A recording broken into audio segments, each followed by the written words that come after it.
I suspect, like many of you, one of the initial theosophical ideas that occurred to us early in our lives was the idea that the human race is a family.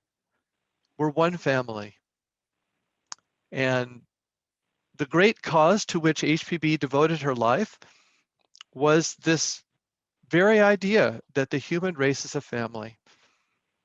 And so for at least the next hour and a half, we're going to have a chance to create a little bit of a nucleus of universal brotherhood and sisterhood. All of us who are committed to the cause of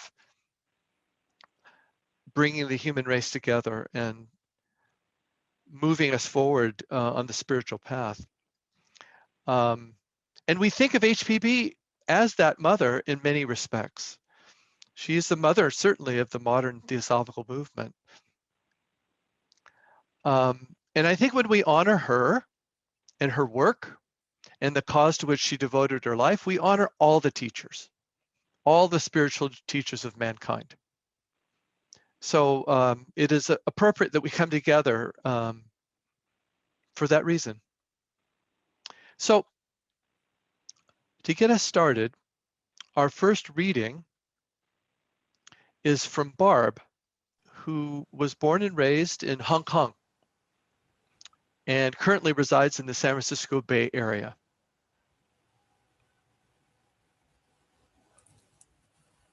The Kuan Yin pledge I'm going to do.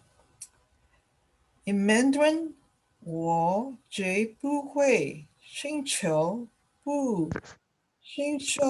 个人的给人的救赎。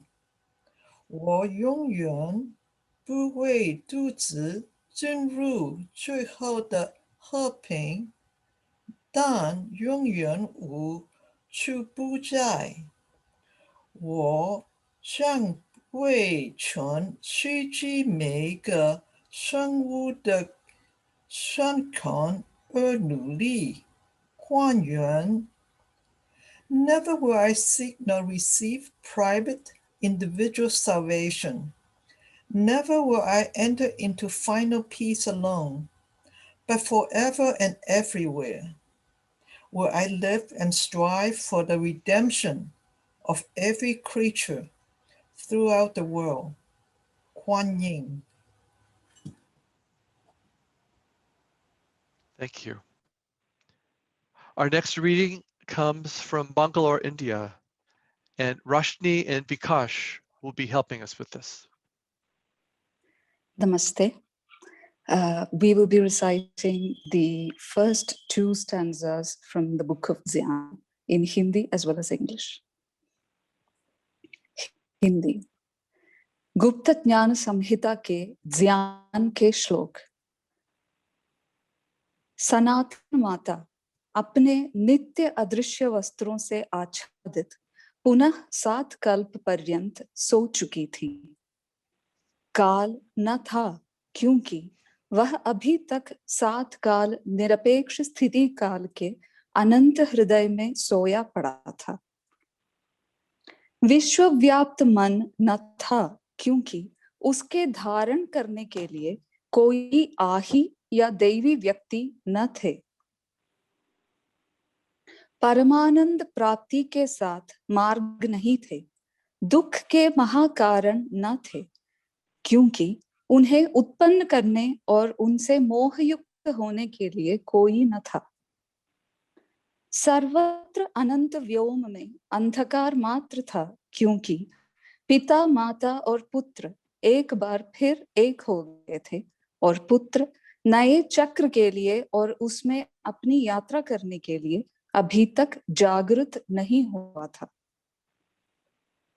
7 Divya उच्च देवताओं और सप्त सत्यों का अस्तित्व न था और विश्व संसार चक्र का पुत्र परिनिर्वाण में लीन हो गया था।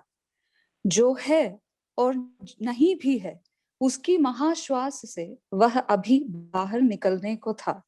सब शून्यमय था। अस्तित्व के कारणों का नाश हो चुका था। दृश्यमान जो था और अदृश्य जो है वह सनातन असत में अर्थात एक सत में लीन हो चुका था। परंतु जब विश्व का आलय परमार्थ में था और महाचक्र उत्पादक रहित अजन्मा था, तब दंगमा कहाँ था? पद्यखंड 2। मानवंतरिक उदय के प्रकाशमय पुत्र रचने वाले देव कहाँ थे? अज्ञात अंधकार में या केवल निर्गुण ब्रह्म में लय थे? अरूप से रूप सृष्टि रचने वाली संसार का मूल, देवों की माता, मूल प्रकृति असत के आनंद में लीन थी। निशब्दता कहाँ थी? उसे अनुभव करने को कान कहाँ थे? नहीं, ना निशब्दता थी ना शब्द था। नित्य अनंत श्वास या गति के सिवाय और कुछ नहीं था। अभी तक ठीक समय नहीं, अभी तक मूल गर्भ में चमकी न थी, अभी तक फूला न था।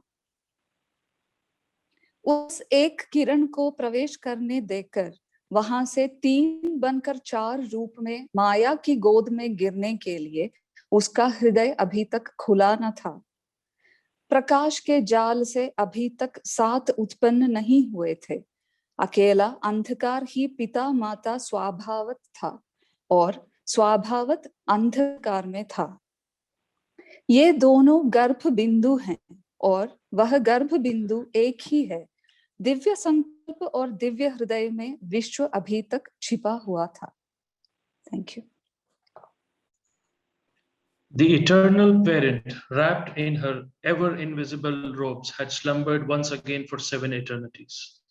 Time was not, for it lay asleep in the infinite bosom of duration. Universal mind was not, for there were no ahi to contain it. The 7 ways to bliss were not. The great causes of misery were not, for there was no one to produce and get ensnared by them. Darkness alone filled the boundless all, for father, mother, and son were once more one, and the son had not awakened yet for the new wheel and his pilgrimage thereon. The 7 sublime lords and the 7 truths had ceased to be, and the universe, the sun of necessity, was immersed in paranishpana, to be outbreathed by that which is and yet is not, not was. The causes of existence had been done away with. The visible that was and the invisible that is rested in eternal non-being, the one being.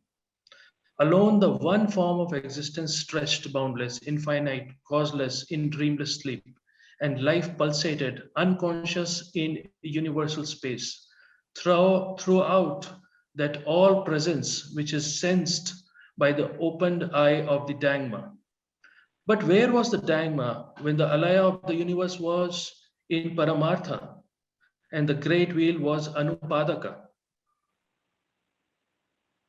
Where were the builders, the luminous sons of Manvantrik dawn, in the unknown darkness in their Ahi Paranishpana, the producers of form from no form, the root of the world, the Devamatri, the Swabhavat, rested in the bliss of non-being? Where was silence? Where the ears to sense it? No, there was neither silence nor sound, not save ceaseless eternal breath, which knows itself not. The hour had not yet struck, the ray had not yet flashed into the germ, the Matri Padma had not yet swollen. Her heart had not yet opened for the one ray to enter, thence to fall, as 3 into 4, into the lap of Maya. The 7 sons were not yet born from the web of light. Darkness alone was father, mother, Swabhavat, and Swabhavat was in darkness. These two are the germ, and the germ is one. The universe was still concealed in the divine thought and the divine bosom.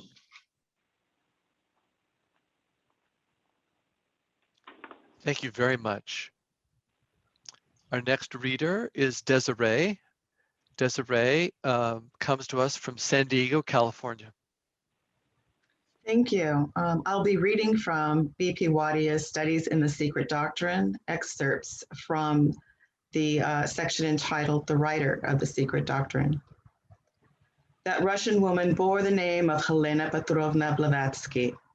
There is hardly any other name round which such storms raged from 1875 to this day. Not mere criticisms, not only attacks, but death blows were leveled at her character, teachings, and work. Yet, these have survived to inspire and illumine the hearts and minds of men, though she herself has become invisible to the eyes of flesh. H.P. Blavatsky has written 2 large works, each in 2 volumes, comprising thousands of pages, Isis Unveiled and The Secret Doctrine. They discuss outworn theology and modern science. They treat of philosophy, speculative and practical, of symbols, emblems, myths, of every branch of advancing exact science, of the birth and evolution of solar systems, of the origin and genesis of collective humanity, of races of mankind, ethnological and psychological, of man physical and psychical and spiritual, of matter and mind and soul, of languages and crafts unknown or little known or wrongly known, of ancient traditions and modern culture, of gods and atoms, of solar physics and occult chemistry, of chronology and calendars, old and new, of the science of numbers, of Indian Puranas and Egyptian pyramids, of lost continents and legends of surviving ones. Glance at the contents of these 4 volumes and at the index to each of the 2 works. If you desire a connected, sequential, lucid presentation of her system of thought, read The Key to Theosophy. And do not stop there. Procure a copy of The Voice of the Silence. This pocketbook contains wisdom of priceless value. If it is too deep in its philosophy, ponder over its ethics. If these 2 are impossible or difficult of practical realization, read it as a literary production and be charmed by its rhythmic cadence and beauty of language. The poet's heart, the philosopher's mind, the prophet's power reveal their beauty and acumen and energy. Thus, H.P. Blavatsky's system of thought, to quote her own words applied to spiritualism, quote, gives us facts that we may investigate, not assertions that we must believe without proof. With a clarity and an emphasis which are unmistakable, she says in her Key to Theosophy, quote, as all theosophists have to be judged by their deeds and not by what they write or say, so all theosophical books must be accepted on their merits and not according to any claim to authority which they may put forward, end quote. And the SD itself says, quote, it is above everything important to keep in mind that no theosophical book acquires the least additional value from pretended authority, end quote. Here is a somewhat novel position. We are offered proofs, are implored to examine and judge, to investigate and ascertain, not to believe in any revelations, but to feel and check and verify teachings on their own merit. If that is not a scientific attitude, what is? Thank you very much. So next we'll be hearing a short talk from Susan, who was born in La Jolla, California, but currently resides in Denver, Colorado. I'll be speaking on H.P. Blavatsky and Theosophy, a global perspective. Helena Petrovna Blavatsky, born in 1831 into a noble Russian family and an increasingly repressive society, left her homeland as a young woman and traveled first in the Middle East. Then, after meeting her teacher in London in 1851, she traveled the world, ending in Tibet, where she studied with her teachers, often referred to as the Masters of Wisdom. At their direction, she emigrated to America in 1873 and founded with Colonel Henry Alcott and William Q. Judge, the Theosophical Society in New York City in 1875. Here, HPB began promulgating the fundamental theosophical principles summed up in one of her last books, The Key to Theosophy: Universal Unity and Causation, Human Solidarity, the Law of Karma, Reincarnation. These are the 4 links of the golden chain which should bind humanity into one family, one universal brotherhood. We might wonder why America was chosen as the place for the reintroduction to the West of ideas common to the East, such as karma and reincarnation. In America, people from every corner of the globe had gathered and continue to gather.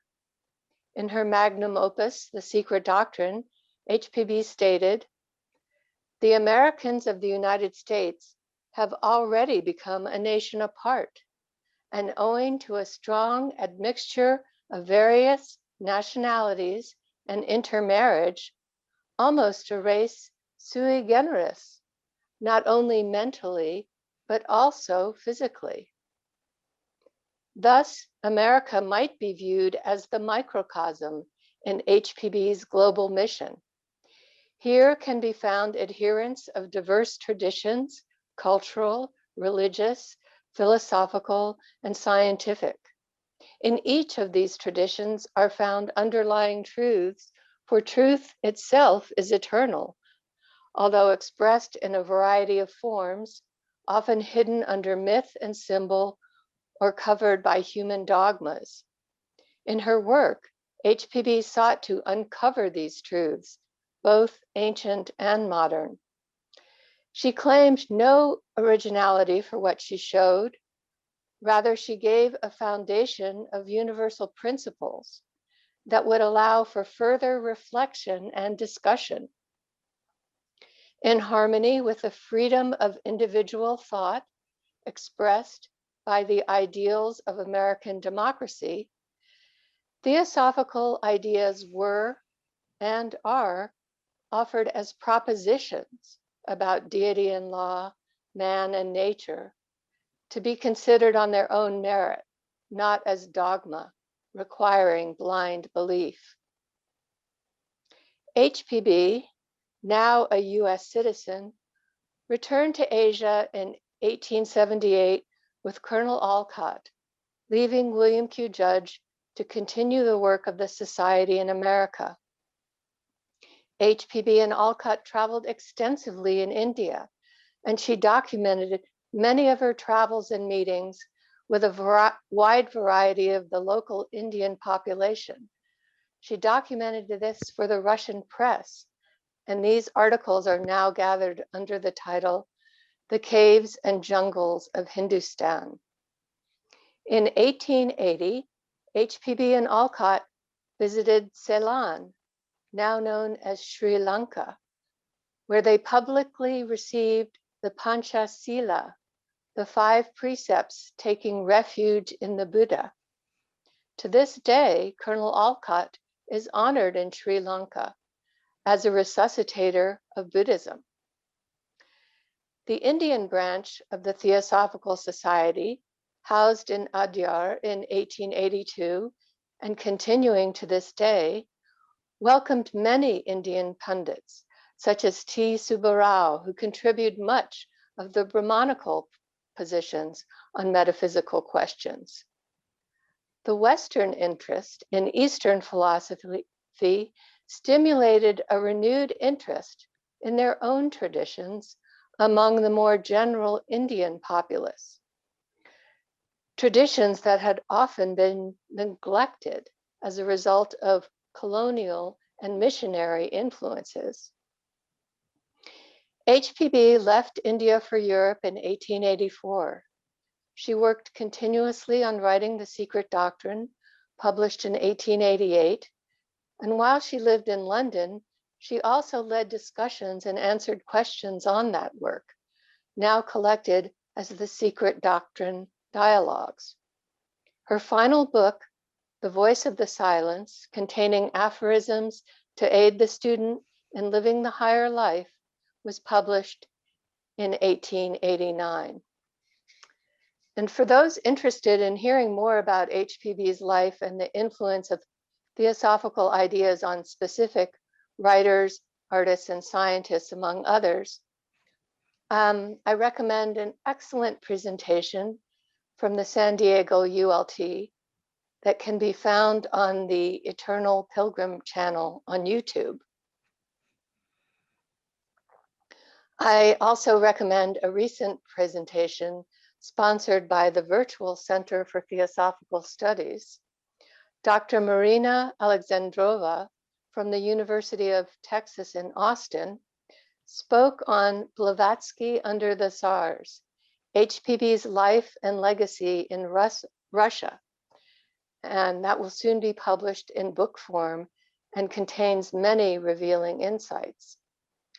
And I think it's important to consider contemporary scholarship about HPB and the Theosophical Society in general, as many growing up are unaware of the existence of contemporary theosophy and may not encounter it until they hear of it in a university setting. One might hear about theosophy in a literature class discussing Yeats, for instance. Scholars are now reevaluating the importance of modern theosophy and its impact beginning in the 19th century.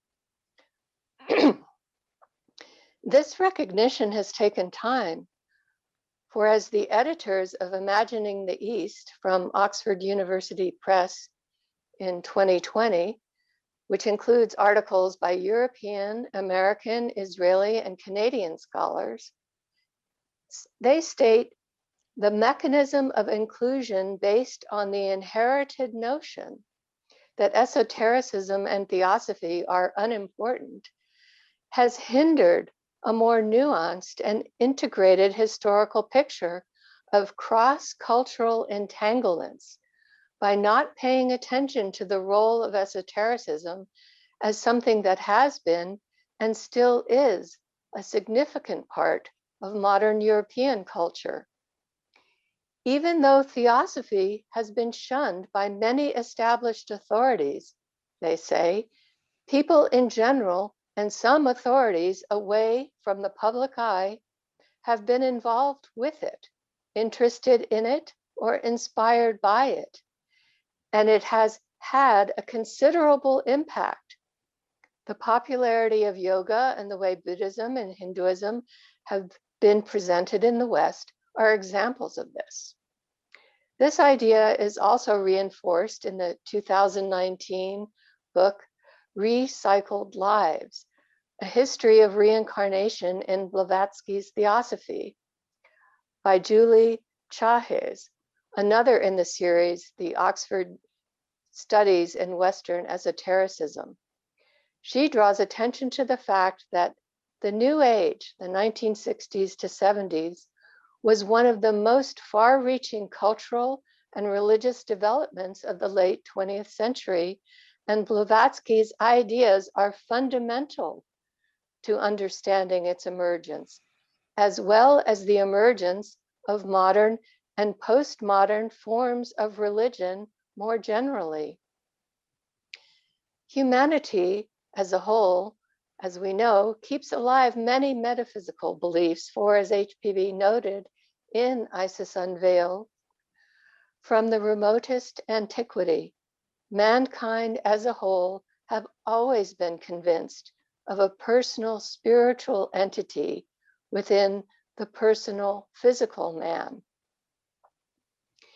The editors of Imagining the East also pointed out that in 2013, the editors of the significant anthology, Handbook of the Theosophical Current, noted the importance of the Theosophical Society when stating that the Theosophical Society and its prime proponent, Helena Blavatsky, represents one of the few pivotal moments in religious history, alongside the moments of impact caused by Emperor Constantine, Martin Luther, and the critical voices of the Enlightenment.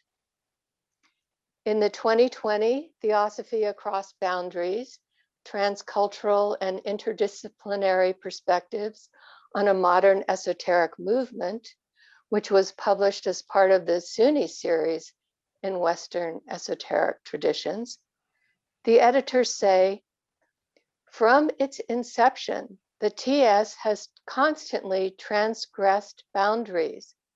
It has gone beyond geographical boundaries, from Europe to India and on to other Asian countries. It has blurred boundaries between religious traditions and transgressed the boundaries between categories such as religion, philosophy, politics, and science. They also state that dealing with theosophy may challenge our way of looking at things, such as the division of religion and science, or the relationship between East and West, because they were challenged by theosophy. A key to understanding the importance of theosophy perhaps may lie in recognizing it as a crucial agent in historical debates about the very meaning of religion or science. These debates took place within a truly entangled global context. Until recently, it has barely received any attention in the most widely read studies of global history. The theosophical influence in America is also discussed in Dr. Catherine Albanese's A Republic of Mind and Spirit, A Cultural History of American Metaphysical Religion, from Yale University Press in 2008. This is one of quite a few recent books on the influence of theosophy in the world, and we don't have time to list them. But as we see, scholars from a wide variety of disciplines, from religion to political science, are taking up the study of theosophy as vital to the understanding of the modern world. To conclude, as we celebrate Mother's Day tomorrow in America, it is fitting to observe, as Jerry pointed out, that H.P. Blavatsky is considered the mother of theosophy. She who was born into the nobility of Russia is a true exemplar of the nobility of soul.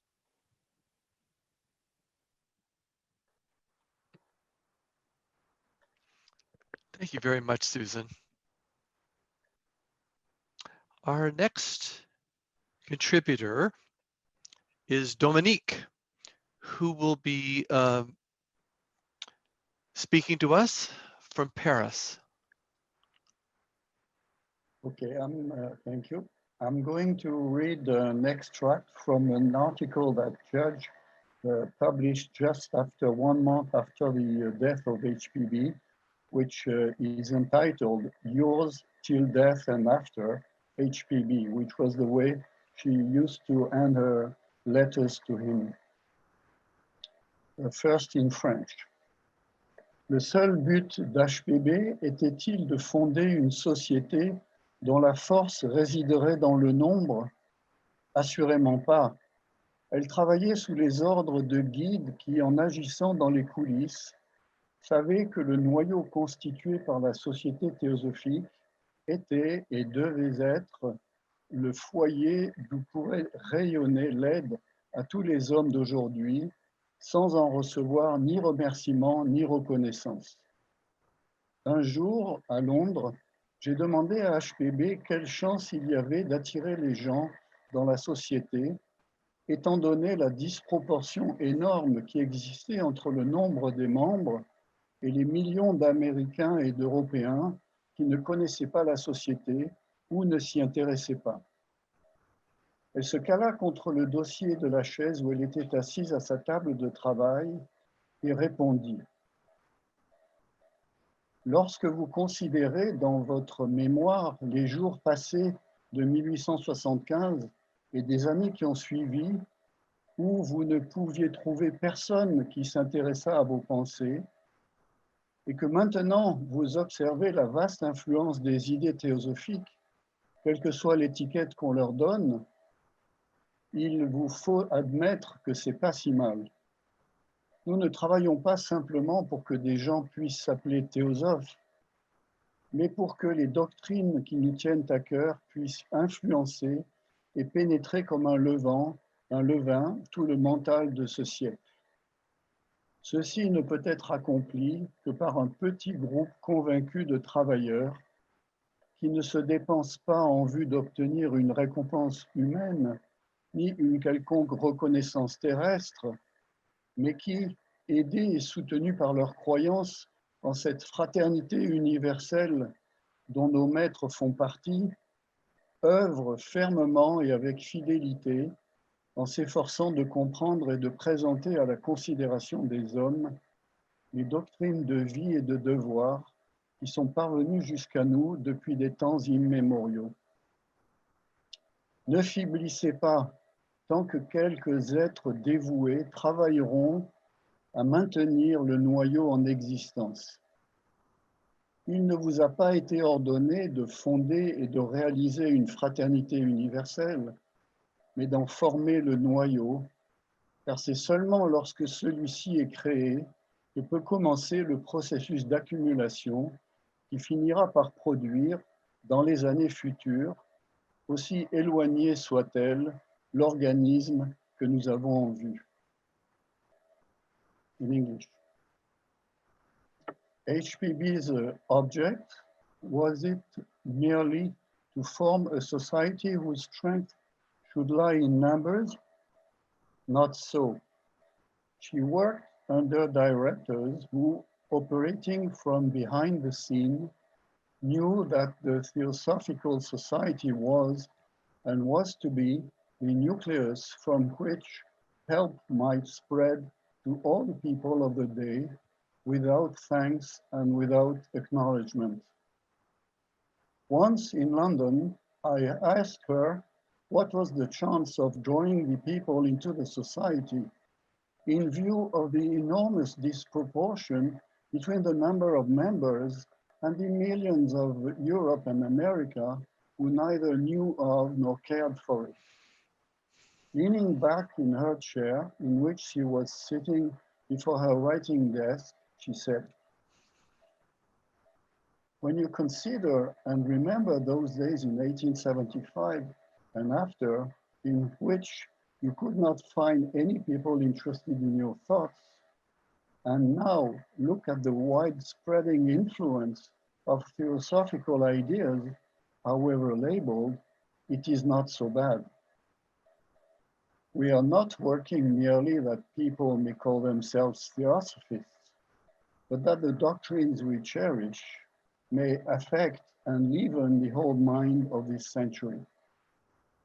This alone can be accomplished by a small, earnest band of workers who work for no human reward, no earthly recognition, but who, supported and sustained by a belief in that universal brotherhood of which our masters are a part, work steadily, faithfully, in understanding and putting forth for consideration the doctrines of life and duty that have come down to us from immemorial time. Falter not, so long as a few devoted ones will work to keep the nucleus existing. You were not directed to found and realize a universal brotherhood, but to form the nucleus for one. For it is only when the nucleus is formed that the accumulations can begin that will end in future years, however far, in the formation of that body which we have in view. Thank you. Thank you very much, Dominique. Our next readers are Pablo and Elena, which will take turns with the next reading. Pablo was born in Italy, raised and lived most of his early life in Argentina, currently lives in Ojai, California. Elena was born and raised in the Philippines in a Theosophical family and currently resides with Pablo in Ojai.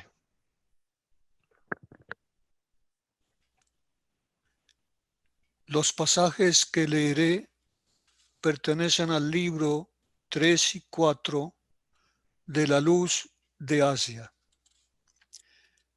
Entonces Siddhartha levantó al cielo sus ojos, en los que brillaban lágrimas divinas. Luego los bajó a la tierra, inundados de celeste piedad. Entonces, en una noble actitud, exaltada por la pasión ardiente de un amor inefable, oh mundo que sufres, sus placeres terminan en el dolor, la juventud en la vejez, el amor en la pérdida del objeto amado, la vida en la muerte odiosa y la muerte en desconocidas existencias que no hacen sino sujetar nuevamente a los hombres a su rueda para hacerlos girar en el círculo de falsas delicias y de reales sufrimientos. El velo que me cegaba se desgarró. No querría yo dejar llorar a un ser que pudiera salvar. Quiero partir, dijo. Llegó la hora. No quiero la corona que pudiera ser mía. Prefiero recorrer sus senderos con mis pies inmaculados y pacientes. He aquí lo que haré, porque los gritos desgarradores de la vida y de todos los seres vivientes penetran en mis oídos, y toda mi alma está llena de piedad para la miseria de este mundo. Al que salvaré, si es posible, por una abdicación absoluta y una lucha encarnizada. Es lo que quiero hacer. Yo, que tengo un reino que perder, lo quiero porque amo a mi reino, porque mi corazón late al unísono de todos los corazones que sufren. Thank you. These excerpts are from books 3 and 4 from Light of Asia, referring to the time when Siddhartha made the choice to tread the path so that humanity may be liberated from suffering. Siddhartha turned, eyes gleaming with divine tears, to the sky, eyes lit with heavenly pity to the earth. Then cried he, while his lifted countenance glowed with the burning passion of a love unspeakable. O suffering world, caught in this common net of death and woe, and life which binds to both. I see, I feel the vastness of the agony of earth, the vainness of its joys, the mockery of all its best, the anguish of its worst. Since pleasures end in pain, and youth in age, and love in loss, and life in hateful death, and death in unknown lives, which will but yoke men to their wheel, again to whirl the round of false delight, and woes that are not false. The veil is rent, which blinded me. I would not let one cry whom I could save. I will depart, he spake, the hour is come, for I will not have that crown which may be mine. I choose to tread its path with patient, stainless feet. This will I do, because the woeful cry of life and all flesh living cometh up into my ears. And all my soul is full of pity for the sickness of this world, which I will heal, if healing may be found, by uttermost renouncing and strong strife. If such a one, having so much to give, gave all, laying it down for love of men, and thenceforth spent himself to search for truth, wringing the secret of deliverance forth, whether it lurk in hells or hide in heavens, surely at last, far off, sometime, somewhere, the veil would lift for his deep searching eyes. The road would open for his painful feet. That should be won for which he lost the world, and death might find him conqueror of death. This will I do, who have a realm to lose, because my heart beats with each throb for all the hearts that ache.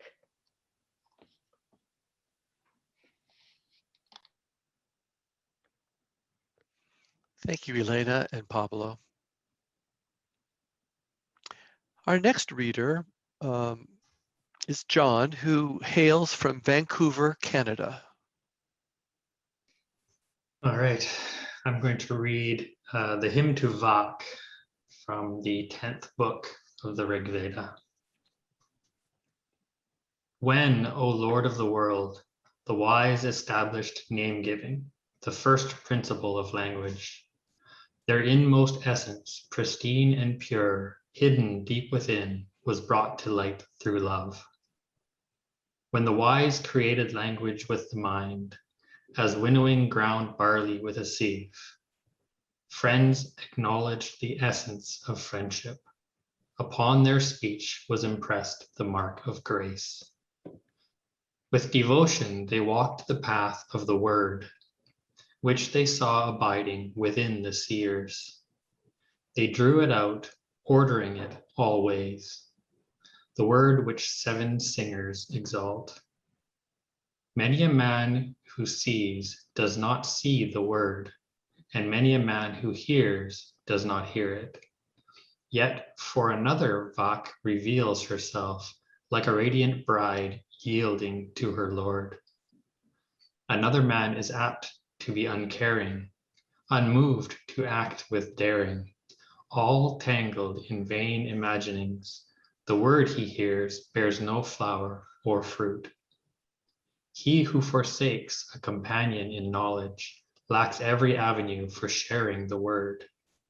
In truth, what he hears to no avail. He cannot perceive the path of right action.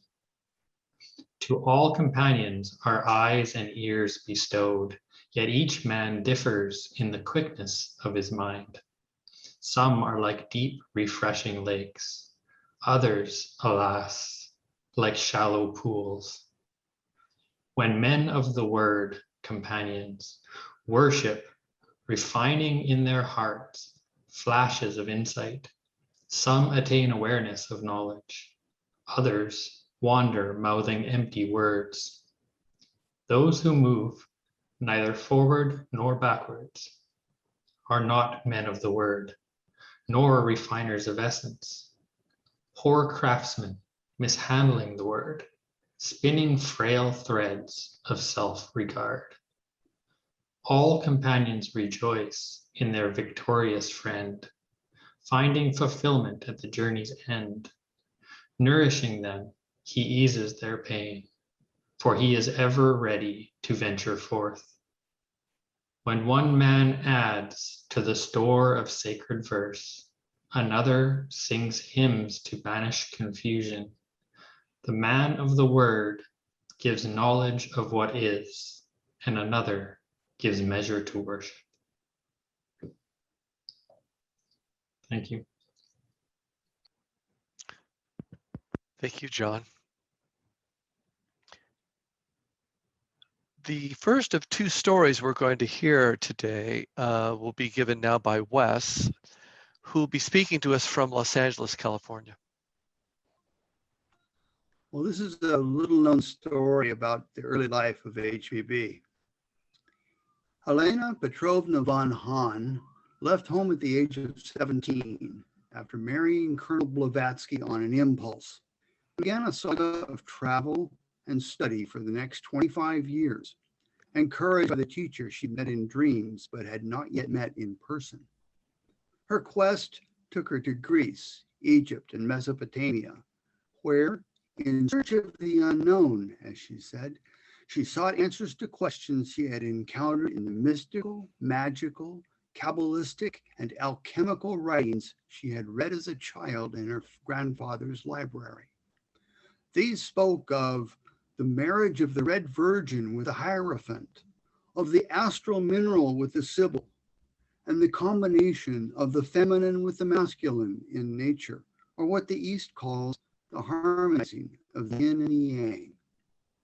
She later called the Philosopher's Stone the symbol of the transformation of the lower animal nature into the highest and divine.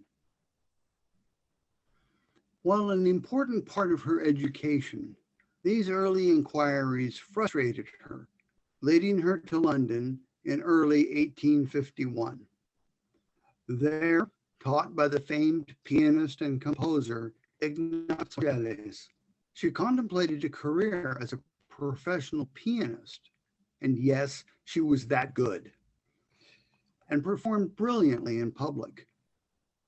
But knowing that this wasn't to be her personal life, she was still frustrated and depressed by not having found the deeper knowledge she had long sought. While employed as a companion to an elderly woman, a family friend living in a hotel, she took a walk and found herself on the Waterloo Bridge, staring below at the muddy waters of the Thames. She later wrote, "The water seemed to me a delicious bed." As she contemplated casting herself into the river, the familiar figure of her teacher loomed over her. And she said, "He woke me up and saved me, and to console me with life, promised me the stone and the Virgin."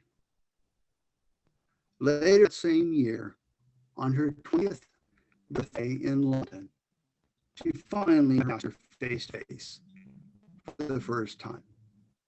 And the rest, as they say, is her story.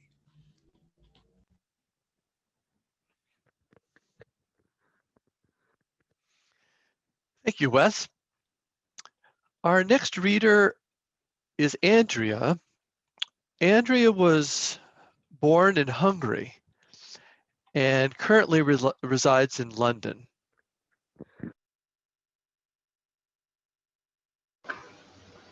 So this is a reading from the Great and Peaceful Ones in the Crest of Jewel of Wisdom, and in Hungarian. Itt tiszta lelkek, nyugodtak és erősek, miként a tavasz, jót hoznak az emberiségnek. Áthatoltak immár a világ szörnyű óceánján, és önzetlenül készek segíteni embertársaikon. E nagy lelkek természetéből fakad az önzetlen segítőkészség, a szenvedések megszüntetése, és miként a hold önként nyújtja az üdítő hűvösséget, ők is öntén nyújtanak enyhülést, ha a világ napja perzselően égett. The great and peaceful ones live regenerating the world.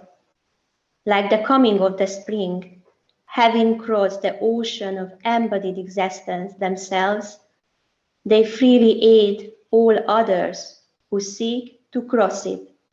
The very essence and inherent will of Mahatmas is to remove the suffering of others. Just as the ambrosia-rayed moon of itself cools the earth, heated by the intense rays of the sun.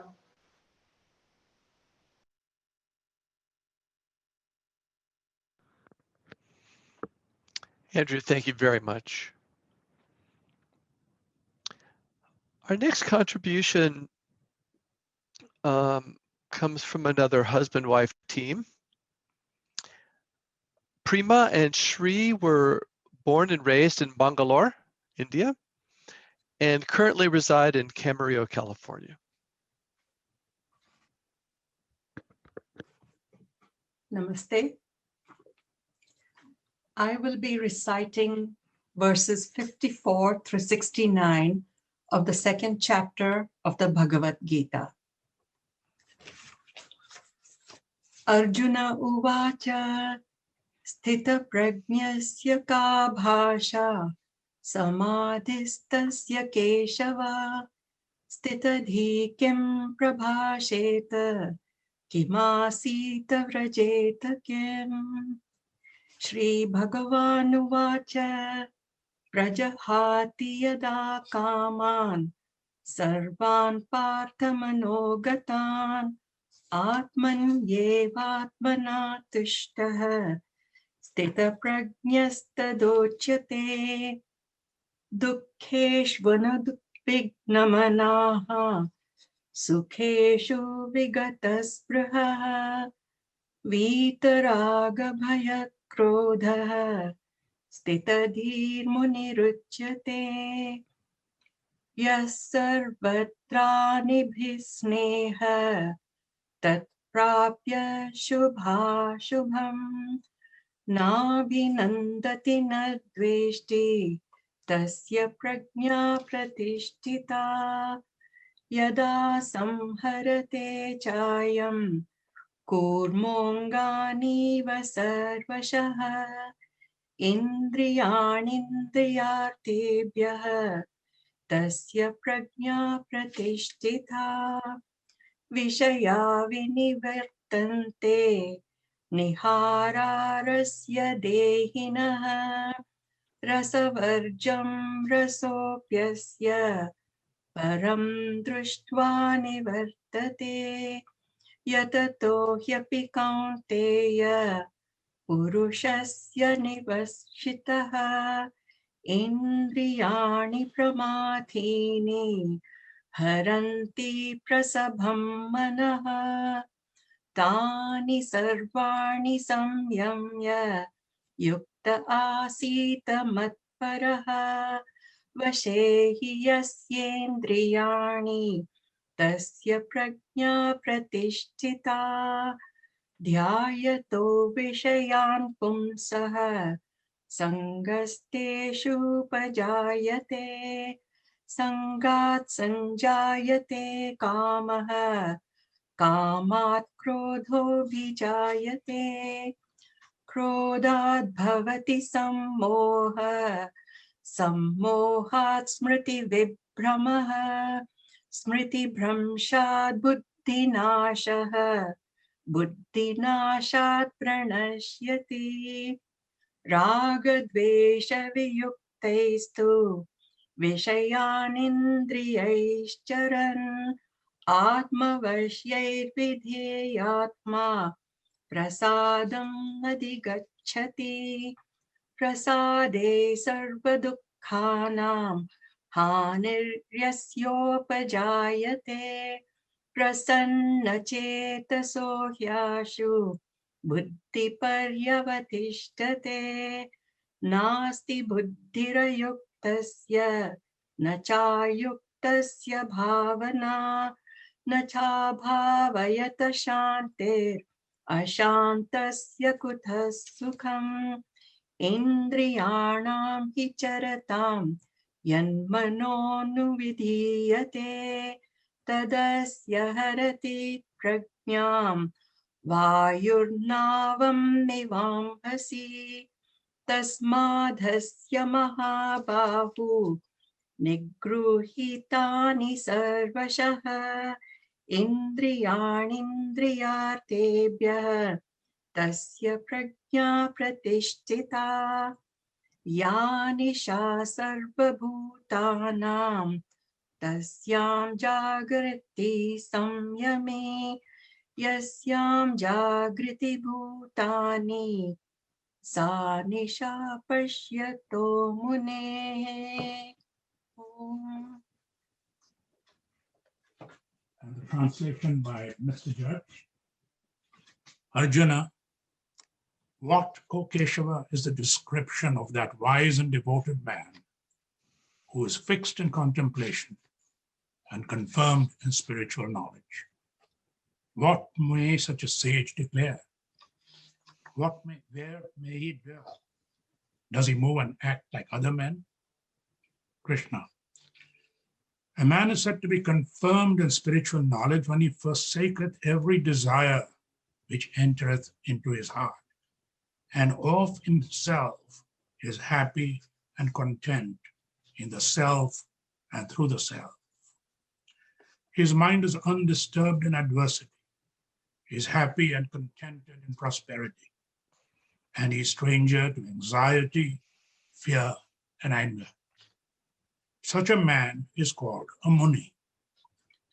When in every condition he receives each event, whether favorable or unfavorable, with an equal mind which neither likes nor dislikes, his wisdom is established. And having met good or evil, neither rejoiceth in one, nor is cast down by the other. He is confirmed in spiritual knowledge, when, like a tortoise, he can withdraw all his senses and restrain them from their wonted purposes. The hungry man loses sight of every other object for the gratification of his appetite. And when he become acquainted with the Supreme, he loseth all taste for objects of whatever kind. The tumultuous senses and organs hurry away by force the heart even of the wise man, who striveth after perfection. Let a man, restraining all these, remain in devotion at rest with me, his true self. He who hath his senses and organs in control possesses spiritual knowledge. He who attendeth to the inclinations of the senses, in them hath a concern. From this concern is created passion. From passion, anger. From anger is produced delusion. From delusion, a loss of memory. And from loss of memory, loss of discrimination. And from loss of discrimination, loss of all. But he who, free from attachments or repulsion of objects, experienceth them through the senses and organs, with his heart obedient to his will, attains tranquility of thought. And this tranquil state attained, therefrom shall soon result a separation from all troubles. And his mind being thus at ease, fixed upon one object, it embraceth wisdom from all sides. The man whose heart and mind are not at rest is without wisdom or power of contemplation. Who doth not practice reflection, hath no calm. How can a man without calm obtain happiness? The uncontrolled heart, following the dictates of the moving passions, snatcheth away spiritual knowledge, as a storm the bank upon the raging ocean. Therefore, O armed one, he is possessed of spiritual knowledge, whose senses are withheld from the objects of sense. What is night to those who are unenlightened is day to his gaze. What seems as day is known to him as night, the night of ignorance. Such is the self-governed sage.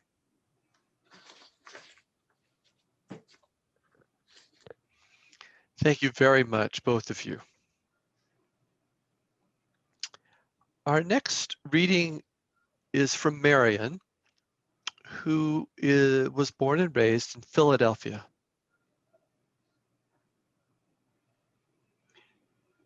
I am going to read from HPB's 5 messages from H.P. Blavatsky to the American Theosophists. And these are excerpts from her first message in 1888.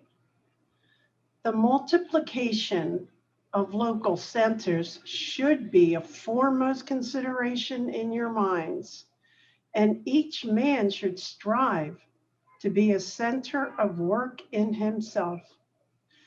When his inner development has reached a certain point, he will naturally draw those with whom he is in contact under the same influence. A nucleus will be formed, round which other people will gather, forming a center from which information and spiritual influence radiate, and towards which higher influences are directed.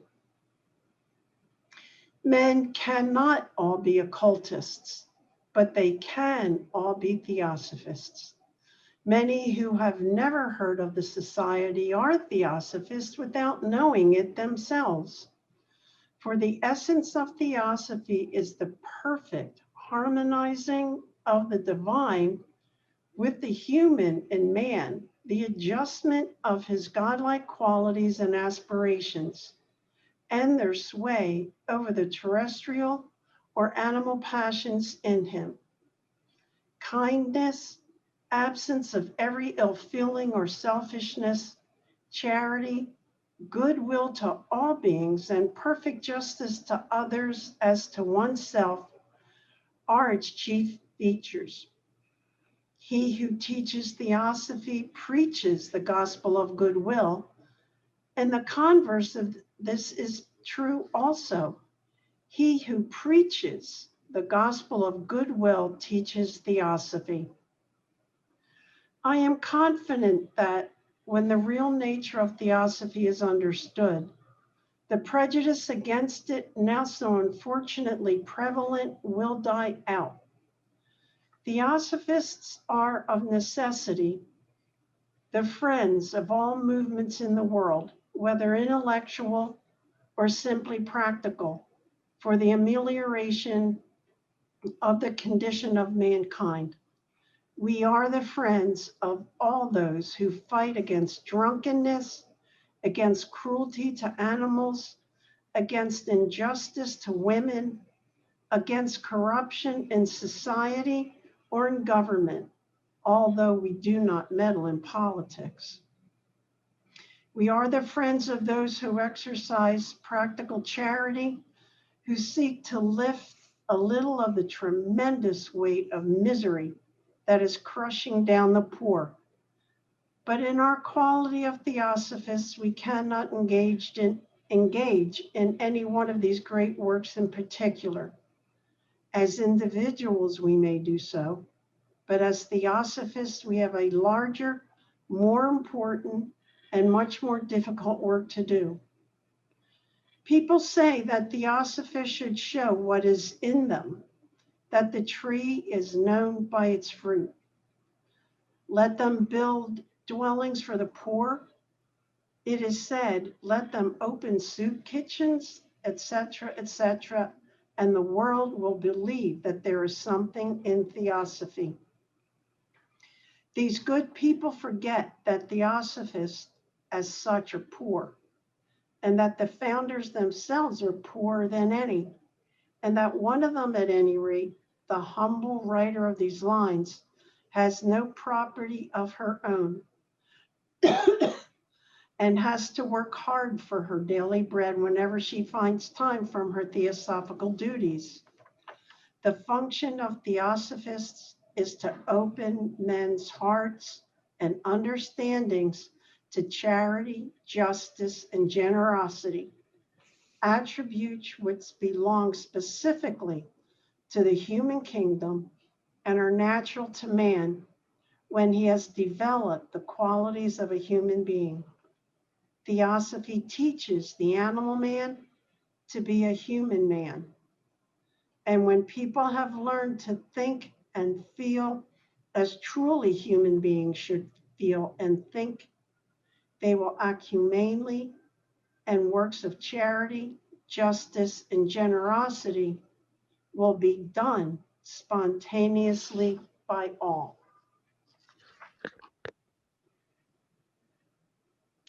Thank you very much. Our next contribution comes from Donson. Donson was born and raised in Kenya and currently resides in Santa Barbara, California. This is a reading taken from Isis Unveiled by H.P. Blavatsky. Men and parties, sex and schools are but a mere ephemera of the world's day. Truth, high-seated upon its rock of adamant, is alone eternal and supreme. We believe in no magic which transcends the scope and capacity of the human mind, nor in miracle, whether divine or diabolical. If such imply a transgression of the laws of nature instituted from all eternity. Nevertheless, we accept the saying of the gifted author of Festus that the human heart has not yet fully uttered itself, and that we have never attained or even understood the extent of its powers. Is it too much to believe that man should be developing new sensibilities and a closer relation with nature? The logic of evolution must teach as much if carried to its legitimate conclusions. If somewhere in the line of ascent from vegetable or Assyrian to the noblest man, a soul was evolved, gifted with intellectual qualities, it cannot be unreasonable to infer and believe that a faculty of perception is also growing in man, enabling him to glimpse facts and truths even beyond our ordinary ken. Yet we do not hesitate to accept the assertion that the essential is forever the same. Whether we cut away the marble inward that hides the statue in the block, or pile stone upon stone outward till the temple is completed, our new result is only an old idea. The latest of all the eternities will find its destined other half soul in the earliest.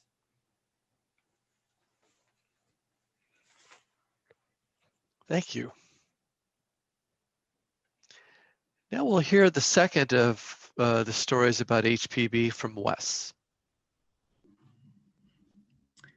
Well, this story is probably a little better known to at least some of us. By 1873, H.P. Blavatsky was a seasoned traveler. having been to every continent except Antarctica, and more countries than virtually anyone of her day. Having settled in Paris that spring and intending to stay quiet for a while, she received sudden instruction from her teachers to go to America, where she had been over 20 years before. With little more money than it took to pay her passage, and not waiting for more money to arrive from home, she went to the coast at Le Havre in late June with a first-class ticket on a steamship bound for New York. As she was boarding the ship, she encountered a weeping mother with two small children in tow.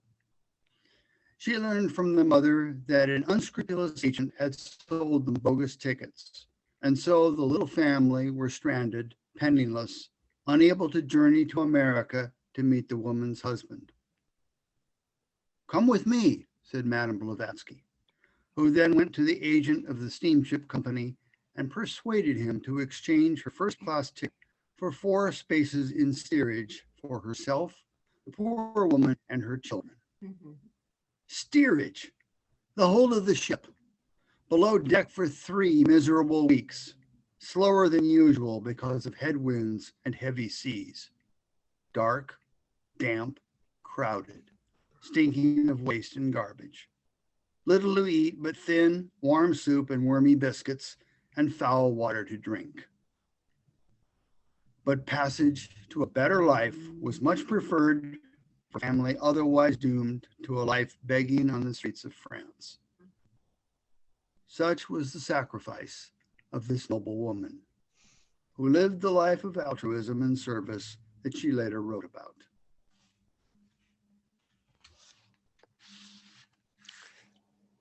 Thank you, Wes. Our next contribution comes from Monica, who will be presenting from New York City. This is an excerpt from the article by Madame Blavatsky entitled Psychic and Noetic Action. Holding to our motto, there is no religion higher than truth, we refuse most decidedly to pander to physical science. Once the physiologists of the modern animalistic school pretend to meddle with and deliver ex cathedra dicta on the higher functions and phenomena of the mind, saying careful analysis brings them to firm conviction that no more than the animal is man a free agent. Then the occultist has a far greater right than the average modern idealist to protest. The study of the physiology of the soul, of the will in man and his higher consciousness can never be summarized into a system represented by brief formulae. There is no special organ of will. The higher ego cannot act directly on the body, as its consciousness belongs to quite another plane and planes of ideation. The lower self does, and its action and behavior depend on its free will and choice as to whether it will gravitate more toward its parent, the Father in heaven, or the animal which informs the man of flesh. Every human organ and each cell in the latter has a keyboard of its own, like that of a piano, only that it registers and emits sensations instead of sounds. Every key contains the potentiality of good or bad, harmony or disharmony. This depends on the impulse given, the combinations produced, on the force of the artist at work, a double-faced unity indeed. If the impulse comes from the wisdom above, the force applied being noetic or spiritual, the results will be worthy of the divine propeller. If from the terrestrial devilish wisdom, psychic power, man's activities will be selfish, based solely on the physical animal nature. The above may sound to the average reader as pure nonsense, but every theosophist must understand when told that there are monastic as well as comic organs within him, although the cells of the body answer to both physical and spiritual impulses. As occultism teaches, if the higher mind entity, the permanent and the immortal, is of the divine homogeneous essence of Alaya Akasha or Mahat, its reflection, the personal mind, is as a temporary principle of the substance of the astral light. Thus, while its inner constitution is monastic, its body, or rather functioning essence, is heterogeneous and leavened with the astral light, the lowest element of ether. It is part of the mission of the monastic ray to get gradually rid of the blind deceptive element, which, though it makes of it an active spiritual entity on this plane, still brings it into close contact with matter as to entirely becloud its divine nature and stultify its intuitions. Enough, however. Blessed is he who has acquainted himself with the dual powers at work in the astral light. Thrice blessed, he who has learned to discern the noetic from the psychic action of the double-faced God in him, and who knows the potency of his own spirit, or soul dynamics.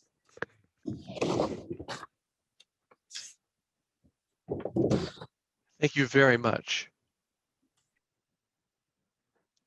Our next contribution will be given to us by Pierre. Pierre was born and raised in Belgium and currently resides in Los Angeles, California. I'll be reading a section from The Secret Doctrine, both in Flemish or Dutch and also in English. So first I will read it in Dutch. It comes from volume 1, page 166 in The Secret Doctrine. Zo wordt het duidelijk waarom wij, zelfs met behulp van de beste aardse telescopen, niet kunnen waarnemen wat buiten onze wereld van materie ligt. Alleen diegenen die wij adepten noemen en die weten waarop ze hun geestesoog moeten richten en hoe ze hun bewustzijn, zowel op stoffelijk als op psychisch gebied, naar andere terreinen van het zijn kunnen overbrengen, zijn in staat met gezag over zulke onderwerpen te spreken. En ze zeggen ons duidelijk, leidt het leven dat noodzakelijk is voor het verkrijgen van die kennis en vermogens en wijsheid zal vanzelf tot u komen. Steeds wanneer u in staat bent om uw bewustzijn af te stemmen op een van de 7 snaren van het universele bewustzijn, die snaren die zijn gespannen op het klankbord van de kosmos en die trillen van eeuwigheid tot eeuwigheid. Wanneer u de muziek van de sferen grondig hebt bestudeerd, pas dan zult u geheel vrij zijn om uw kennis te delen met hen met wie dit veilig is. Maar wees intussen voorzichtig. Geef niet de grote waarheden die het erfdeel zijn van de toekomstige rassen aan onze tegenwoordige generatie. Probeer niet het geheim van het zijn en het niet-zijn te onthullen aan hen die niet in staat zijn de verborgen betekenis te begrijpen van de 7-snarige lier van Apollo, de stralende god. In elk van haar 7 snaren wonen de geest, de ziel en het astrale lichaam van de kosmos, waarvan nu alleen de schil in handen van de moderne wetenschap is gevallen. Wees voorzichtig, zeggen wij, voorzichtig en wijs. En vooral let erop wat diegenen die van u leren geloven, opdat ze niet door zichzelf te misleiden ook anderen misleiden. Want dat is het lot van iedere waarheid waarmee de mensen nog niet zijn vertrouwd. Laat liever de planeetketens en de andere hogere en lagere kosmische mysteries een dromenland blijven voor diegenen die niet kunnen zien en ook niet geloven dat anderen dat kunnen. Het is te betreuren dat maar weinig van ons deze wijze raad hebben opgevolgd en dat vele onschatbare parels, veel juwelen van wijsheid voor een vijand zijn geworpen die de waarde ervan niet kon begrijpen, dan van houding veranderde en ons verscheurde. And in English, it becomes patent why we could not perceive, even with the help of the best earthly telescopes, that which is outside our world of matter. Those alone whom we call adepts, who know how to direct their mental vision and to transfer their consciousness, physical and psychic both, to other planes of being, are able to speak with authority on such subjects. And they tell us plainly, lead the life necessary for the acquisition of such knowledge and powers, and wisdom will come to you naturally. Whenever you are able to attune your consciousness to any of the 7 chords of universal consciousness, those chords that run along the sounding board of cosmos, vibrating from one eternity to another, when you have studied thoroughly the music of the spheres, then only will you become quite free to share your knowledge with those with whom it is safe to do so. Meanwhile, be prudent. Do not give out the great truths that are the inheritance of the future races to our present generation. Do not attempt to unveil the secret of being and non-being to those unable to see the hidden meaning of Apollo's heptachord, the lyre of the radiant god in each of the 7 strings of which dwelleth the spirit, soul, and astral body of the cosmos, whose shell only has now fallen into the hands of modern science. Be prudent, we say, prudent and wise, and above all, take care what those who learn from you believe in, lest by deceiving themselves, they deceive others. For such is the fate of every truth with which men are as yet unfamiliar. Let rather the planetary chains and other super and subcosmic mysteries remain a dreamland for those who can neither see nor yet believe that others can. It is to be regretted that few of us have followed the wise advice, and that many a priceless pearl, many a jewel of wisdom has been cast to an enemy unable to understand its value, and who has turned around and rent us. Thank you. Thank you very much. Our next reading comes from Anders, who will be speaking to us from Malmö, Sweden.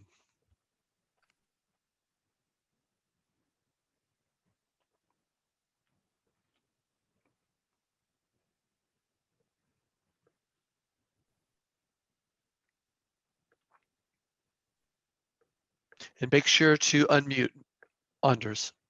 So, yes. This is from The Voice of the Silence, fragment 1. And I'll read it in Swedish first. So, detta är från Tystnadens röst, första fragmentet. Låt din själ lyssna på varje rop av smärta. Liksom lotusblomman blottar sitt hjärta för att dricka morgonsolens ljus. Låt inte solens heta glöd torka en enda smärtans tår, innan du själv har hunnit torka bort den ur den lidandes öga. Utan låt varje brännande mänsklig tår falla på ditt hjärta och där ligga kvar. Inte heller må du stryka bort den förrän lidandet som orsakades har blivit avhjälpt. Dessa tårar och du med den nådigaste av hjärtan är det flöden som vattnar den eviga barmhärtighetens ängar. Det är på sådan mark som Buddhas midnattsblomma växer. Mer svår att finna, mer sällsynt att skåda än vågar i trädets blommor. Detta är fröet till befrielse från återfödelse. Detta håller arhaten isolerad såväl från strid som lusta. Detta leder honom genom varandets ängar fram till den frid och sällhet som endast finns i tystnadens och icke-varandets land. And then in English. So the voice of silence, fragment 1. Let thy soul lend its ear to every cry of pain, like the lotus bears its heart to drink the morning sun. Let not the fierce sun dry one tear of pain before thyself hast wiped it from the sufferer's eye.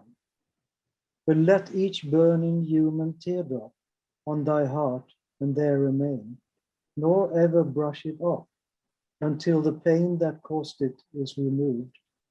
These tears, O thou of heart most merciful, these are the streams that irrigate the fields of charity immortal.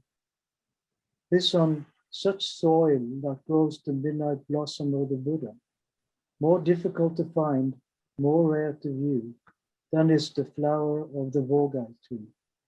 It is the seed of freedom from rebirth. It isolates the arhat, both from strife and lust, leads him through the fields of being unto peace and bliss, known only in the land of silence and non-being. Thank you very much. Well, to close our program, there are two remaining things before us. Russ has agreed to provide us with some closing remarks. And when Russ is finished, we have a 4-minute video that I am certain will make all of you smile.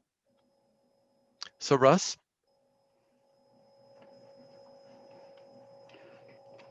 Thank you.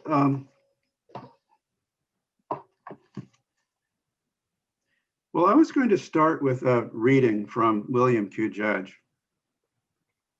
And this reading is from the New York Sun and was published in September 26, 1892, about, over a year after HPB died. And it was kind of came about as a result of the New York Sun printing a full retraction of a very vicious article that had been published in the New York Sun, and HPB was actually in the midst of filing a lawsuit against them when she died, and then it no longer became something that could be pursued in courts.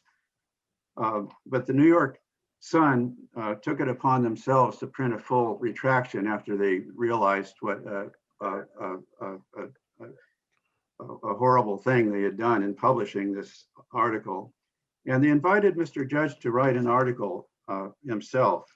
And this is his article called The Esoteric She. And I'm just going to read a couple paragraphs from it. The aim and object of her life were to strike off the shackles forged by priestcraft for the mind of man. She wished all men to know that they are God in fact, and that as men, they must bear the burden of their own sins, for no one else can do it. Hence, she brought forward to the West the old Eastern doctrines of karma and reincarnation. Under the first, the law of justice, she said each must answer for himself. And under the second, make answer on the earth where all his acts were done. She also desired that science should be brought back to the true ground where life and intelligence are admitted to be within and acting on and through every atom in the universe. Hence, her object was to make religion scientific and science religious, so that the dogmatism of each might disappear.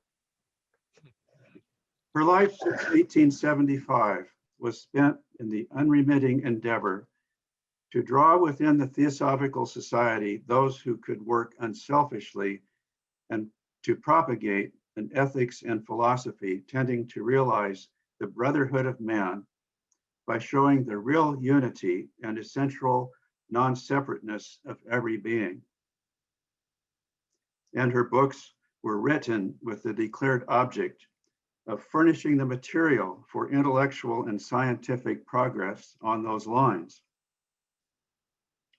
The theory of man's origin, powers, and destiny brought forward by her, drawn from ancient Indian sources, places us upon a higher pedestal than that given by either religion or science. For it gives to each the possibility of developing the godlike powers within and of at last becoming a co-worker with nature.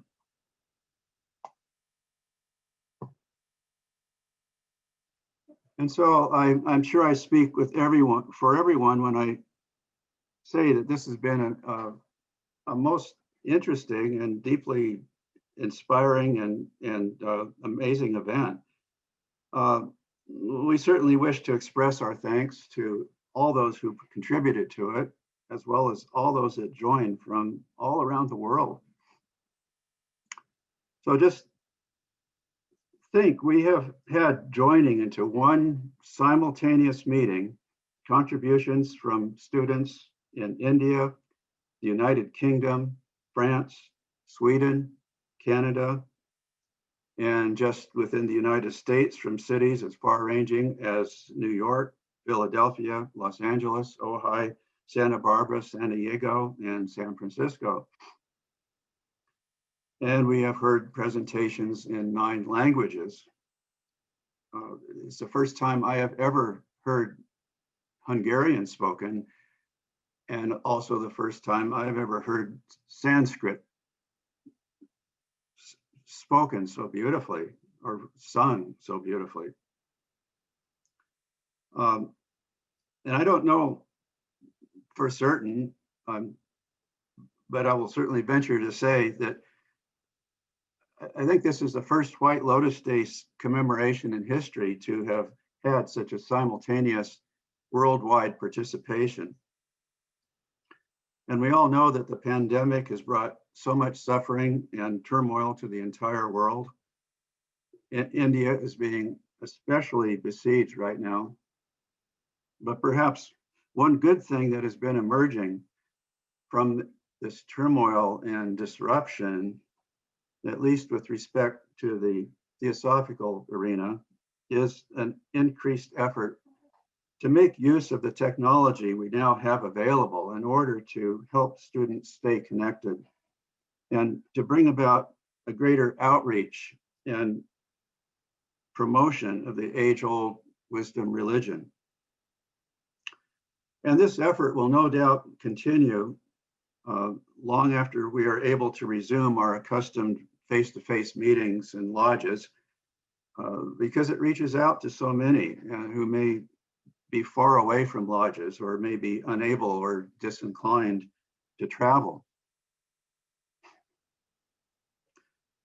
And so in closing, I would just say what has been said so many times over the years, that the only way to really understand HPB and what her work represented, and to understand her role as a teacher, is to study deeply what she wrote. And certainly we are all invited to take up and to pursue this study. The world is in such a crying need for of these fundamental ideas that underlie the theosophical movement, so succinctly set forth by Mr. Judge in the reading that I just gave. Human solidarity, the essential divinity within every man and woman, the concept of karma as a moral law of compensation and of responsibility, the immortality of the soul, the idea that we are all souls in evolution. These become life-changing ideas as we gain deeper and fuller understanding of them and begin to understand our role in the scheme of things, to get over our ego-centeredness and assume our responsibility towards one another and towards all of life. HPB devoted her life and worked incessantly until the day she died to instill these ideas into the mind of the Western world, where they still continue to percolate. And we, as her humble students, have the opportunity and the challenge to carry on that task. And so, again, thank you all for joining us.